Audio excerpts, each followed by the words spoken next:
Hello everyone, welcome back to my channel. So today in this video we will do question number 3 and question number 4 of exercise 1.4 class 7 chapter first integers. So let's start our question number 3. Fill in the blanks. We have to fill these blanks with the correct digit. So let's start from A part. A part is 396 divided by dash is equal to 396.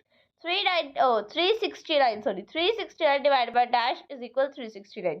369 को हमें किसी ऐसे digit के साथ divide करना है जिससे हमारा आंसर 369 आए. सो ऐसी कौन सी डिजिट है? 1. So we will write here 1. Clear? जब हम किसी भी डिजिट को 1 के साथ डिवाइड करते हैं तो हमारा आंसर सेम आता है. B part is -75 divide by dash is equal -1. अब हमें -75 को किसी ऐसे डिजिट के साथ डिवाइड करना है जिसमें हमारा आंसर आए 1. तो 75 -1 75 प्लस के 75 को जो हम माइनस के 75 से डिवाइड करेंगे तो हमारा आंसर -1 आएगा, क्योंकि ये माइनस का है और ये प्लस का है. जब दोनों अलग अलग होते हैं तो हमारा आंसर क्या आता है? माइनस में. तो हम लिखेंगे 75 with 75 plus 75. So here 1, here 75. Clear? Now C part. C part is 206 minus 206 divided by dash is equal 1.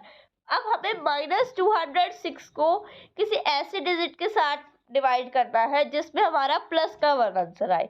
तो हम लिखेंगे -206. ठीक है? अब दोनों माइनस के होंगे तो ही तो प्लस में आएगा answer. So -206. Let us see the D part. D part is -87 divided by dash is equal 87. तो क्या आएगा इसमें? 1 आएगा. कौन सा आएगा? 1 माइनस का आएगा. जब दोनों माइनस के आएंगे तभी आंसर हमारा प्लस में आएगा. Clear? So let's see the E part. E part is dash divided by 1 is equal 87.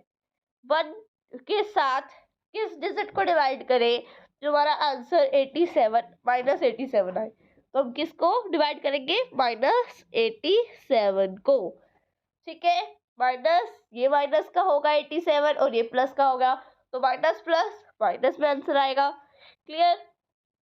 Now F part is dash divided by 48 is equal -1. 48 को किससे डिवाइड करेंगे जब आंसर हमारा 1 आए, -1 आए? -48. सो इसका आंसर 1 था, इसका आंसर 75, इसका आंसर 206 -206, इसका आंसर 1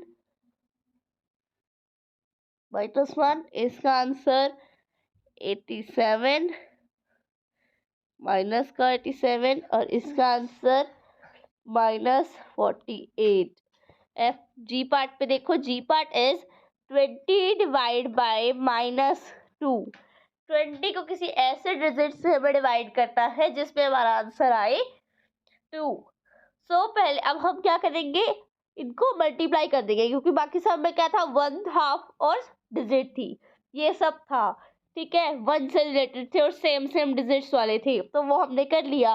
बट इसमें हमारे डिजिट्स अलग अलग है, तो हम 20 को मल्टीप्लाई कर देंगे 2 से. 2 0 0, 2 2 4. आंसर आया 40. तो हम लिखेंगे माइनस का 40, क्योंकि ये प्लस का है और ये माइनस का है, तो -40. Clear? Now let's see the H part. -40. H part is dash is divided by 4 is equal -3. तो 4 और 3 को मल्टीप्लाई कर देंगे. 4 3 क्या आएगा? 12. यहाँ लिखेंगे 12. कौन सा? प्लस का माइनस का? माइनस का, क्योंकि ये माइनस का होगा 12 और 4 क्या होगा? प्लस का, तो आंसर हमारा माइनस में आएगा. So this question is completed. Now let's see the fourth question. So let's see the Fourth question is write 5 pairs of integers a, b such that a divided by b is equal -3. One such pair is 6 and -2 because 6 divided by -2 is equal -3. So अब हम इसमें क्या करना है, 5 pairs लिखने हैं integers के।